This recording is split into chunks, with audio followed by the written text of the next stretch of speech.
मुख्यमंत्री फडणवीस साहेबांचं 100% कौतुक, पण सुटता कामा नये. एक सुद्धा याचा एक पण खंडणीतला नाही आणि खुण्यातला नाही, सगळे एक आहेत.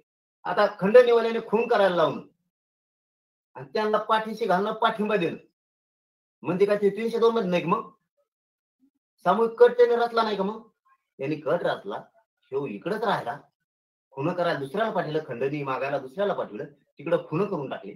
मग ह्यो नाही असं कसं होऊ शकतं?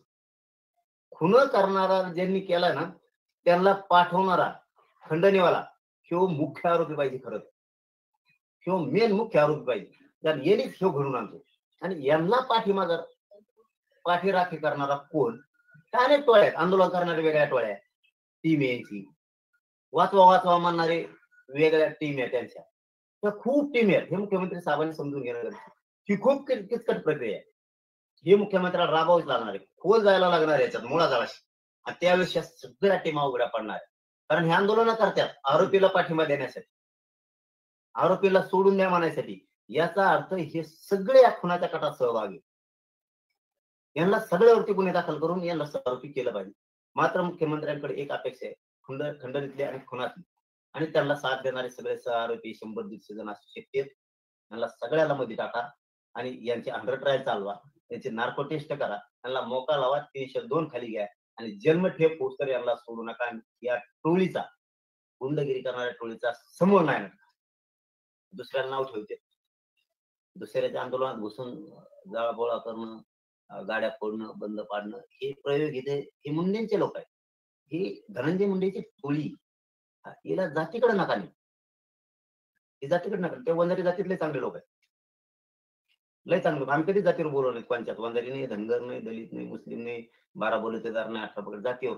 ही टोळी, ही धनंजय मुंडेची टोळी, ही प्रचंड मस्तावलेली ही टोळी. कारण त्या जातीतले चांगले लोक आहेत. इतकी पत होती ना त्यांच्या समाजाची, पुरी पत घालायचं काम आणि त्या जातीला डाग लावायचं काम ह्या टोळीने केलेलं. राज्याला सुद्धा डाग लावायचं काम सुद्धा सरकारला, मुख्यमंत्र्यांना, फडणवीसांना डाग लावण्याचं काम ह्या टोळीने केलं. ही टोळी हे हे हे मुंडेचे लोक आहेत. हे कोणाचे समर्थक समर्थक नाहीये. हे यांना जातीय तेढ निर्माण करून दंगली घडवायच्या आणि यांना आरोपीच्या बाजूनं पाठबळ उभा करायचा.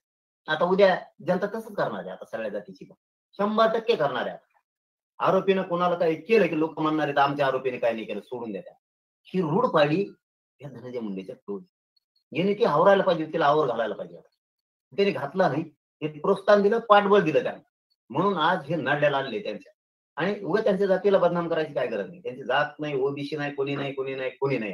ही टोळी, ही धनंजय मुंडे यांचा सफाया करणं फडणवीस साहेबांचं काम आहे. ते करतील ही आशा सुद्धा करावंच.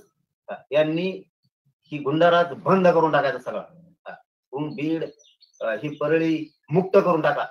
ही गुंडाराज ठेवू नका यांचं. हेच सगळे कुठाने करणार, कायदा सुव्यवस्था बिघडणार, हेच सगळे गाड्या पडणार, हे सगळं ही टोळी, हे सगळे जेरबंद करा. हिला ठेवू नका, अजिबात ठेवू नका.